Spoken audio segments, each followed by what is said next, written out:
11वी horticulture या अभ्यासक्रमांतर्गत दुसऱ्या विषयास सुरुवात करणार आहोत. काल आपण विषय कोड KA की ज्याला पेपर 1 असंही म्हणतात त्याद्वारे आपण सुरुवात केलेली आहे सर्वसाधारण माहितीनिशी. आज आपण विषय दुसरा ज्याचा कोड आहे KB की ज्याला पेपर 2 असंही म्हटलं जातं आणि ह्या विषयाचं नाव आहे रोपवाटिका व्यवस्थापन म्हणजेच नर्सरी मॅनेजमेंट. तर या KB विषयांतर्गत वर्षभर सैद्धांतिक कामकाजांतर्गत म्हणजेच थेरी सिलेबस अंतर्गत आपण जी काही प्रकरणं अभ्यासणार आहोत त्याबद्दलची थोडक्यात माहिती प्रकरणागणिक मी आपणासमोर सादर करत आहे. ते आपण आपल्यासमोर जे आता स्क्रीनवर इमेज आलेली आहे, जो या ठिकाणी शब्दांकित मजकूर आलेला आहे तो तुम्ही तुमच्या वहीमध्ये लिहून ठेवा. आणि मी जे क्रमानं प्रत्येक प्रकरणात आपण काय शिकणार आहोत याबद्दलची माहिती सांगतोय ती तुम्ही व्यवस्थित ऐका आणि पुढच्या पानावरती जर प्रत्येक प्रकरणातले काही मुद्दे आपल्याला नमूद करता आले किंवा मी सांगताना काही शंका आल्या तर त्या मला तुम्ही व्हॉट्सअपवरती व्यक्तिगत अकाउंटला विचारा किंवा जेव्हा आपण समक्ष भेटू क्लासरूममध्ये फेस टू फेस त्यावेळेला त्याबद्दल आपण चर्चा करूयात. मात्र ही पद्धती आपण अवलंबा. आपण हॉर्टिकल्चरच्या KA साठी एक वही, फुलस्केप किमान 100 पानी, KB साठी एक वही, फुलस्केप किमान 100 पानी आणि उद्या केसीज आपण जे कामकाज पाहू त्यासाठी 100 पानी एक वही, अशा 3 वह्या आपण निश्चित करा आणि त्यामध्ये हे लिखाणकाम सुरू करा. याशिवाय आपल्या ग्रंथालयात पुस्तकं आहेत. मी प्रश्न उत्तर स्वरूपामध्ये नोट्स तयार केलेले आहेत, त्याचाही तुम्हाला आधार घेता येईल. मात्र तुर्तास ही पद्धती अवलंबा किंबहुना ऑनलाईन शिकत असताना आपण काही ना काही मुद्दे लिहून ठेवणं गरजेचं आहे. चला तर आपण सुरुवात करूयात. प्रकरण क्रमांक 1 आपण आत्ताच म्हणलं की विषयाचं नाव आहे रोपवाटिका व्यवस्थापन. याची कालही थोडी चर्चा केली होती.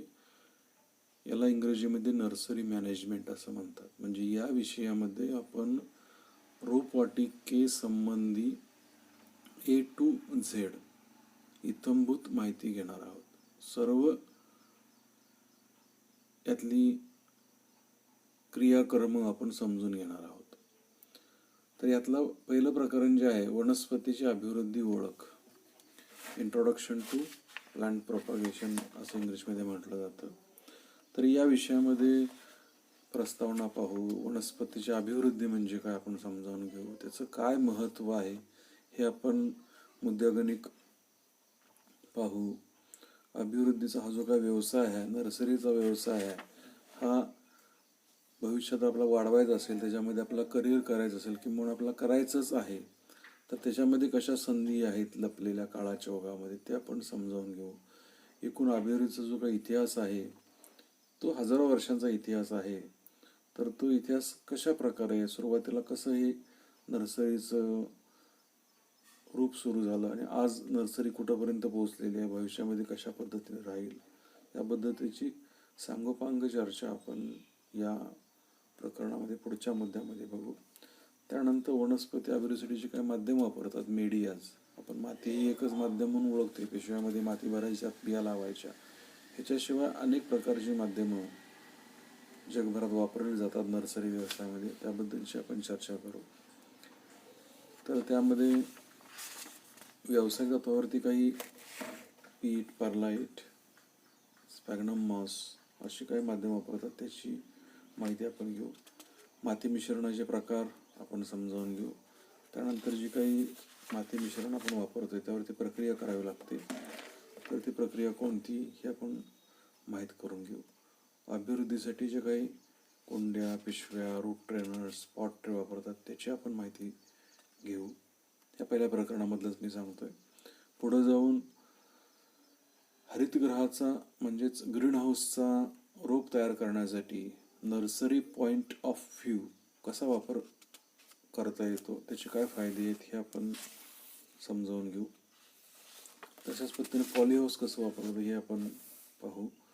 त्यानंतर shade net, cold frame, hot beds, सूक्ष्म तुषारगृह याबद्दलची माहिती घेऊन ह्या प्रकरणाला आपण विराम देऊ. हे पहिलं प्रकरण आहे, बेसिक प्रकरण.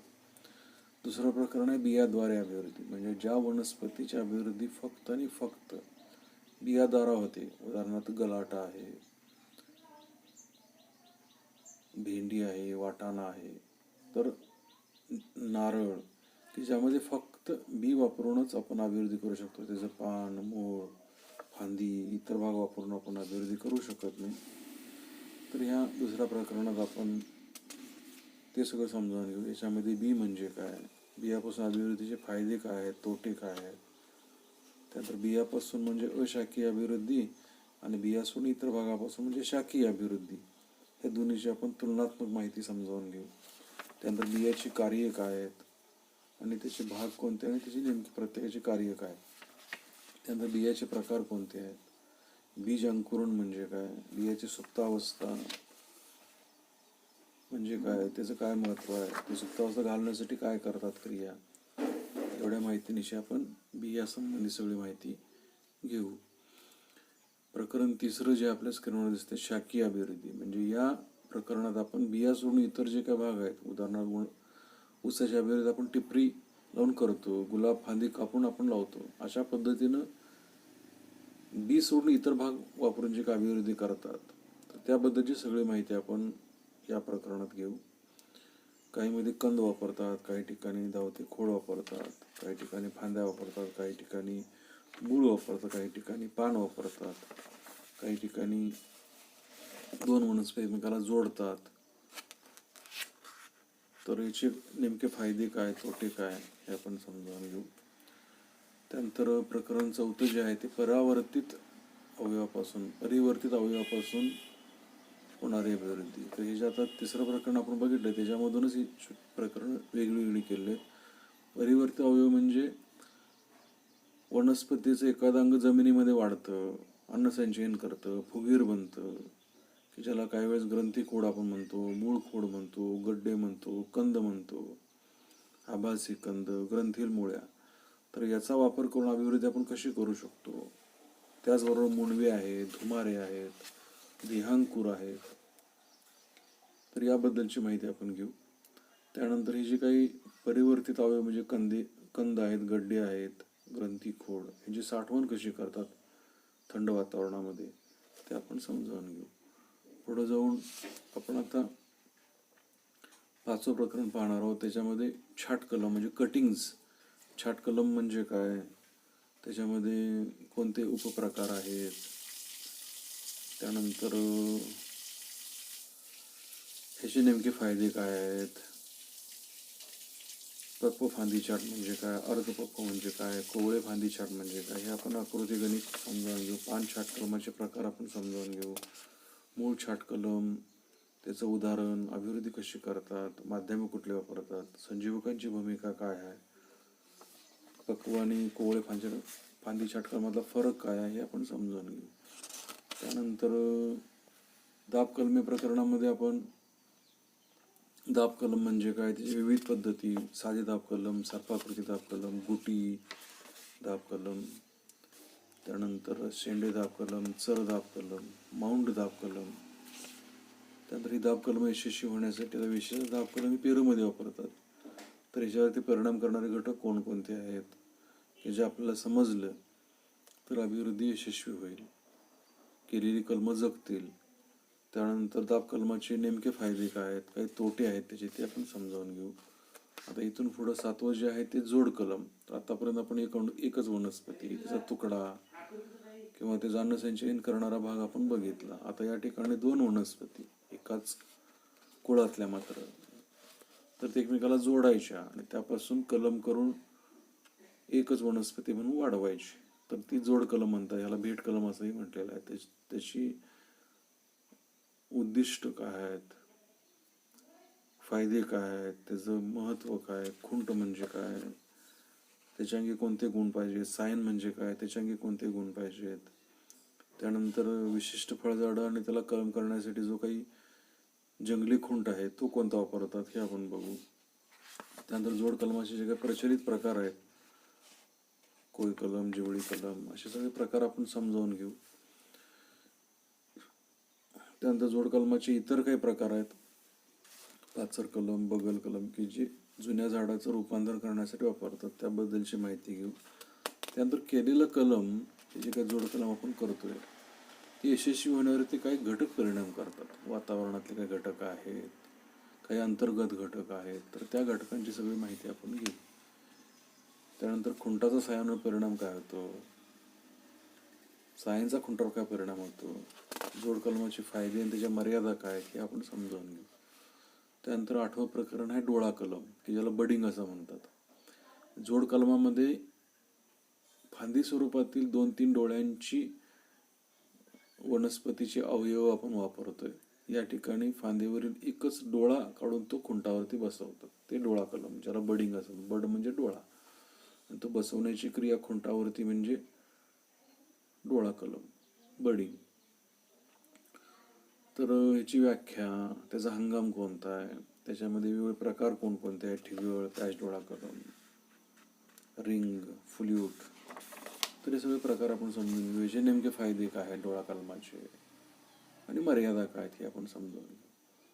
त्यानंतर प्रकरण 9 आपल्या समोर आहे ऊती संवर्धन. तर सर्वात आधुनिक पद्धत आहे प्रयोगशाळेमध्ये, की वनस्पतीच्या भागाचे तुकडे वापरून पूर्ण रोप तयार करतात नियंत्रित वातावरणात. आपण आता बघतोय आपल्या भागामध्ये ऊसाच्या नर्सरी फक्त डोळा काढून तो कोकोपीटमध्ये लावतात आणि त्यापासून रोप तयार करतात. इथं एका डोळ्यापासून एकच रोप तयार होतं, इथं मात्र एका डोळ्यापासून अनेक रोपं, लहान तुकड्यापासून अनेक रोपं तयार होऊ शकतात. असं हे टिश्यू कल्चरचं तंत्रज्ञान आहे. तर ते नेमकं तंत्रज्ञान काय आहे, त्याचा इतिहास काय आहे, त्याचे महत्त्व काय आहे, त्याचे काय फायदे आहेत, त्यासाठी ऊती संवर्धन करत असताना कशा प्रकारची प्रयोगशाळा पाहिजे, मातृवृक्ष कसा पाहिजे, पॉलीहाऊस कसं पाहिजे, याची माहिती आपण घेऊ. ऊती संवर्धनात माध्यम महत्त्वाचं आहे, तर ते माध्यम म्हणजे काय, त्याचे घटक कोणकोणते असतात हे समजावून घेऊ. त्यानंतर ऊती संवर्धन पद्धतीनं रोपं जी काय तयार होतात प्रयोगशाळेमध्ये, नंतर जी काय बाहेर लावली जातात हार्डनिंग करण्यासाठी, विक्रीपूर्वी अर्थातच, तर त्याचे टप्पे आहेत, ते टप्पे समजावून घेऊ. त्यानंतर केळीमध्ये कशा पद्धतीने रोपं तयार करतात हे आपण माहीत करून घेऊ. आणि ऊती संवर्धनाचे फायदे, भविष्यामध्ये त्याला काय संधी, वाव काय आहे हे आपण समजावून घेऊ. आणि मर्यादा काय पडतात ते पण आपण या निमित्तानं आत्मसात करू. त्यानंतर प्रकरण 10 आहे रोपवाटिका व्यवस्थापन. तर याच्यामध्ये नर्सरी म्हणजे काय, नर्सरीचे प्रकार कोणते आहेत, नर्सरीसाठी जागेची निवड कशी करायची, त्यानंतर रोपवाटिकेचे नेमके फायदे काय आहेत, रोपवाटिका कशासाठी करायची, रोपवाटिकेचे घटक कोणकोणते आहेत, त्यानंतर रोपवाटिकेचं व्यवस्थापन म्हणजे याच्यामध्ये नेमक्या बाबी कोणत्या येतात, रोपं करून विक्री कशी करावायची, त्यामध्ये एकूण खतं, रोग येऊ नये म्हणून वापरायची औषधं, मजूर व्यवस्थापन, तणाचं व्यवस्थापन, आणि चार्ट स्वरूपामध्ये फळझाडांची, कंद वनस्पतींची, सावलीतील शोभिवंत झाडांची, झुडूप वनस्पतींची माहिती आपण घेणार आहोत. तर अशी ही रोपवाटिका व्यवस्थापनाची 10व्या प्रकरणात माहिती आपण घेऊ. 11व्या प्रकरणामध्ये तयार झालेली रोपं विक्री कशी करायची, आधी बुकिंग करून, ग्रामसभेला सांगून, जाहिरात करून, नेटवरती ही माहिती टाकून, ही माहिती आपण त्यामध्ये घ्यायची. रोपाचं पॅकिंग कसं करतात, वाहतूक कशी करतात, नर्सरी रेकॉर्ड कसं ठेवतात, याबद्दलची माहिती आपण 11व्या प्रकरणात बघू. आणि शेवटचं प्रकरण आहे 12वं, की जे रोपवाटिका कायदा, नर्सरी लॉज या संबंधीचं प्रकरण आहे. तर आपल्या महाराष्ट्रामध्ये महाराष्ट्र फळ नर्सरी आणि फळझाडे विक्री नियमन कायदा 1969 मध्ये तो पारित झालेला आहे. तर तो रोपवाटिका व्यवसायाला लागू आहे. तर त्याच्यामध्ये असणारे घटक, उपघटक, कलम, उपकलम, लायसन म्हणजे काय, ते कोणाला मिळतं, कशी पद्धती आहे, त्याची गरज काय आहे, लायसन कधी कॅन्सल होतं, इन्स्पेक्शन कसं होतं, सरकारी अधिकारी कोणते येतात, याबद्दल सगळी माहिती घेऊ. मॉडेल नर्सरी ॲक्ट कोणता आहे, अशी सगळी माहिती घेऊन आपण थोडक्यात या KB विषयाअंतर्गत एकूण 12 प्रकरणं अभ्यासणार आहोत. आणि या 12 प्रकरणामध्ये नर्सरीबद्दलची सगळी माहिती आपण घेऊ, की जो भाग आपल्याला 11वीचं कामकाज करताना, 12वीचा अभ्यासक्रम हॉर्टिकल्चरचा करताना, भविष्यामध्ये आपण हॉर्टिकल्चरमध्ये नोकरी करताना किंवा हॉर्टिकल्चरमधला कुठलाही व्यवसाय करताना एक मूलभूत घटक म्हणून आपल्याला तो कामी येईल. धन्यवाद.